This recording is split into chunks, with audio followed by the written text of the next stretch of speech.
Next example है phi है are plus से आर तक, ठीक है जी। आर प्लस के ऊपर अब डॉट है और आर के ऊपर एडिशन बाइनरी ऑपरेशन, साथ इनकी बाइनरी ऑपरेशन भी बता दिए गए हैं। मैपिंग इस तरह से डिफाइन है, कोई भी एलिमेंट कहाँ पे मैप होगा, लॉग ऑफ एक्स के ऊपर मैप होगा, ठीक है बेटा। ये एक्स जो है वो आर प्लस का एलिमेंट है ना, आर प्लस का एलिमेंट है और पॉजिटिव रियल नंबर्स का लॉग जो है वो डिफाइंड होता है।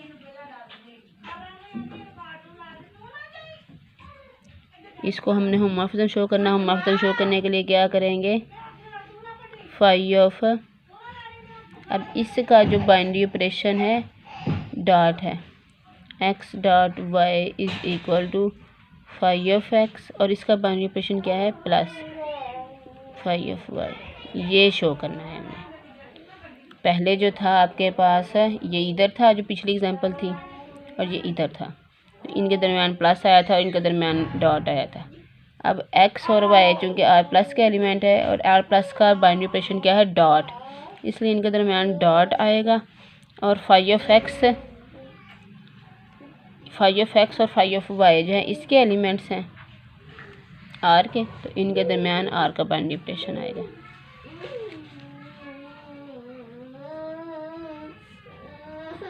फाई क्या करता है, इसका लॉग ले लेता है,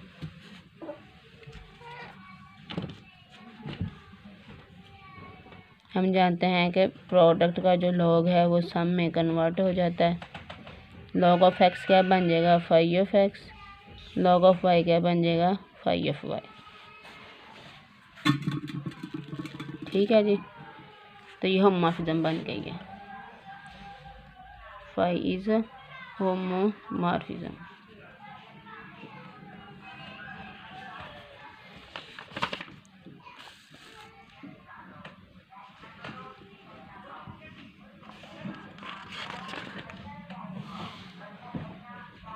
G1 और G2 आपके पास दो ग्रुप्स हैं, इनकी कार्टेशियन प्रोडक्ट ली हमने। कार्टेशियन प्रोडक्ट में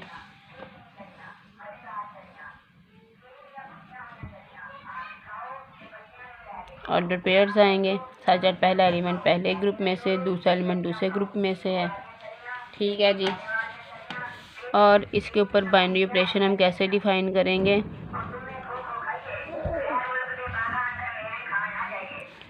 यहाँ से दो एलिमेंट्स लेंगे, A1 B1 A2 B2 G में से, और इनको किस तरह से जॉइन करेंगे, पहले एलिमेंट को पहले एलिमेंट के साथ, दूसरे एलिमेंट को दूसरे एलिमेंट के साथ। ये दो ग्रुप्स की कार्टेशियन प्रोडक्ट डिफाइन की है, और डिफाइन करने के बाद अब हम इसके ऊपर बाइनरी ऑपरेशन डिफाइन करने लगे हैं। बाइनरी ऑपरेशन कैसे डिफाइन करेंगे, यहाँ से दो एलिमेंट्स लाएंगे, उनको जॉइन करने का तरीका क्या है, पहले एलिमेंट को पहले के साथ, दूसरे एलिमेंट को दूसरे के साथ, तो ये आपके पास ग्रुप बन जाता है। अब हम एक मैपिंग डिफाइन करने लगे हैं, पाई 1 जो कि G से, इस G से G1 तक है। ये क्या करती है, पाई 1 ये यहाँ से एलिमेंट लेंगी, इसका एलिमेंट क्या है, ऑर्डर पेयर, और इसको किसके ऊपर मैप करेगी, देखें कोड में G1 है तो इसको G1 के एलिमेंट पे मैप करेगी। तो ये मैपिंग जो है प्रोजेक्शन मैपिंग कहलाती है।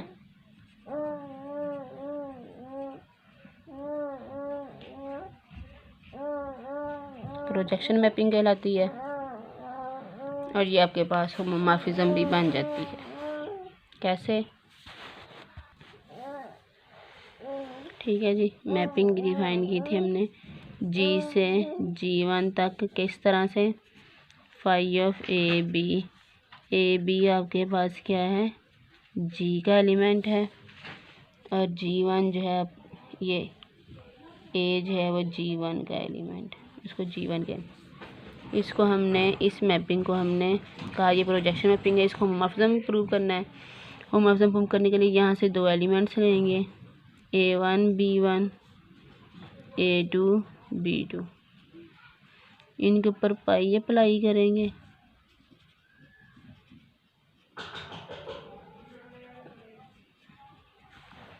पाई अप्लाई करने से पहले इन दोनों एलिमेंट्स को हम किस तरह से हमने सीखा किस तरह से ज्वाइन करना है।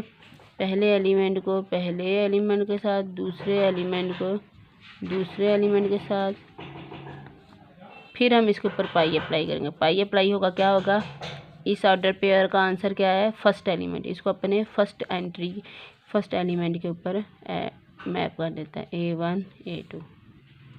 A1 किसके इक्वल होगा, पाई ऑफ A1 B1। इसका आंसर क्या होगा, ये इसको इस A1 पे मैप करेगा, और A2 जो है वो A2 B2 का इमेज होगा। तो आपने देखा कि ये होमोमॉर्फिज्म बन गई है।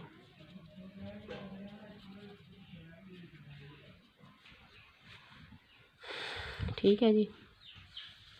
और ये ऑन टू होमोमॉर्फिज्म है। ऑन टू कैसे है, देखें पाई कहाँ से कहाँ तक है, G से G1 तक है।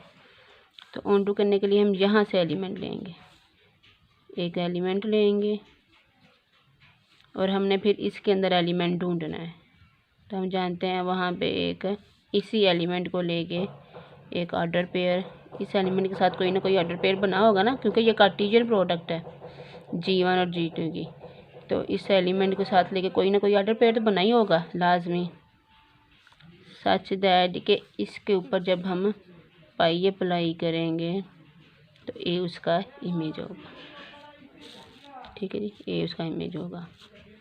ऑन टू भी हो गई, तो ये आपके पास एपीमॉर्फिज्म है।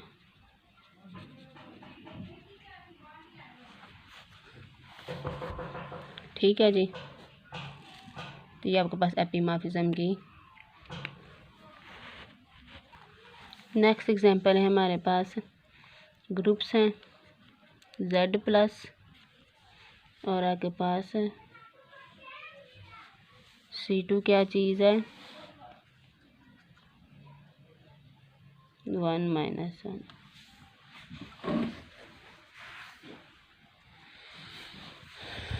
ठीक है जी, अब हम एक मैपिंग डिफाइन करने लगे हैं Z से C तक। मैपिंग किस तरह डिफाइन करेंगे, ये मैपिंग ने इंटीजर्स पर अप्लाई होना है। तो इसका आंसर 1 या -1 होगा।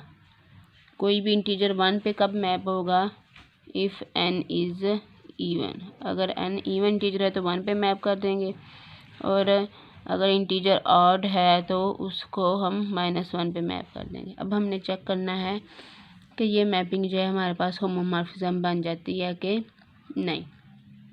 तो इसके लिए हम केसेस बना लेंगे। केसेस हम क्यों बनाएंगे, क्योंकि देखो बेटा हमने होमोमॉर्फिज्म के लिए क्या शो करना है, phi of A dot B is equal to phi of A phi of B। दो एलिमेंट्स लेने हैं। जब हम यहाँ से दो इंटीजर्स लेंगे ना, तो इनकी प्रॉपर्टी होगी या ये दोनों इवन होंगे या ये दोनों ऑड होंगे या इनमें से एक इवन और एक ऑड होगा। तो इसी हिसाब से हमने इसके केसेस बना लिए हैं। अगर ये दोनों इवन हो, अब Z का ऑपरेशन क्या है, प्लस, तो N + M करेंगे। अब ये दोनों इवन है, दोनों इवन है तो इनका सम भी इवन है, हम जानते हैं सम इज़ आल्सो इवन। इनका सम भी इवन है, तो फाई क्या करती है, इवन इंटीजर को 1 पे मैप कर देती है। अब फाई ऑफ N क्या है आपके पास, प्लस फाई ऑफ M। अब इनके दरम्यान प्लस नहीं आएगा, मैंने गलत किया है। क्यों, क्योंकि फाई जो हैं जब इनके ऊपर आप इंटीजर पे फाई अप्लाई कर देते हैं ना, तो वो C के मेंबर्स बन जाते हैं, और C का ऑपरेशन क्या है, डॉट। तो इनके दरम्यान डॉट आएगा। फाई ऑफ N और फाई ऑफ M, जब आप फाई अप्लाई कर देते हैं ना तो कोड मेन के मेंबर्स बन जाते हैं, ये इसके मेंबर्स बन जाएंगे, और इसका बन ऑपरेशन डॉट। अब N इवन लिया है तो फाई ऑफ N क्या होगा, 1। M भी इवन लिया है तो फाई ऑफ M क्या होगा, 1। 1.1 इज इक्वल टू 1। आपने देखा कि दोनों साइड्स का आंसर इक्वल आ गया। तो इस केस में फाई जो है वो होमोमॉर्फिज्म हो गई है।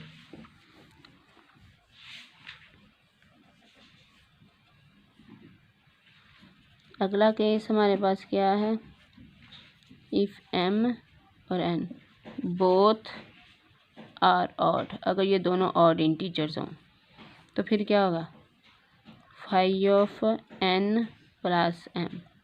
अब दो ऑड इंटीजर्स का सम क्या होता है, इवन। दो ऑड इंटीजर्स का सम क्या होता है, इवन। तो इस अब फाई इवन इंटीजर किसके ऊपर मैप करता है, 1।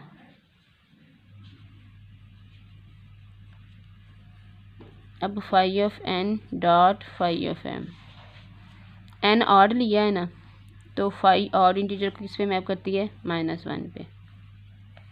फाई जो है, अब m भी ऑड है, फाई जो है ऑड इंटीजर किस पे मैप करती है, -1 पे। इनकी प्रोडक्ट क्या होगी, 1। तो इस केस में भी आपके पास मैपिंग जो है वो होमोमॉर्फिज्म बन गई है। तीसरा केस, जब आपके पास n इवन हो और m ऑड हो, यानी कि एक इवन हो और एक ऑड हो, तो फिर क्या होगा, इनका सम जो है वो ऑड ही होगा। तो जब हम इसके सम पे फाई अप्लाई करेंगे तो क्या आंसर आएगा, फाई जो है ऑड इंटीजर को किस पे मैप करती है, -1 पे। अब हमने कहा कि n इवन है, n इवन है तो फाई इवन को किस पे मैप करती है, 1 पे। m हमने कहा ऑड है तो फाई ऑड को किस पे मैप करती है, -1 पे। तो इस सूरत में भी आपने देखा कि आंसर जो हैं वो इक्वल आ गए। तो तीनों केसेस में आपके पास जो मैपिंग है वो होमोमॉर्फिज्म बन गई है। ठीक है जी। अब मैपिंग किस तरह से डिफाइन की गई है, z से c2 तक, c2 के अंदर क्या क्या है, 1 और -1। तो ये मैपिंग ऑन टू भी है। कैसे, देखो जो 1 है वो इवन इंटीजर्स का इमेज है और जो -1 है वो ऑड इंटीजर्स का इमेज है। तो इसका हर एलिमेंट इसके किसी न किसी एलिमेंट के साथ एसोसिएट हो गया ना, लिंक हो गया ना, यही आपके पास ऑन टू होने की निशानी है। तो mapping is homomorphism plus onto, तो मैपिंग क्या बन गई है, एपीमॉर्फिज्म। ठीक है जी। बाकी एग्जांपल जो है वो आप अब खुद देख लीजिएगा। तो कल इंशाल्लाह जो है हम होमोमॉर्फिक इमेज से स्टार्ट करेंगे।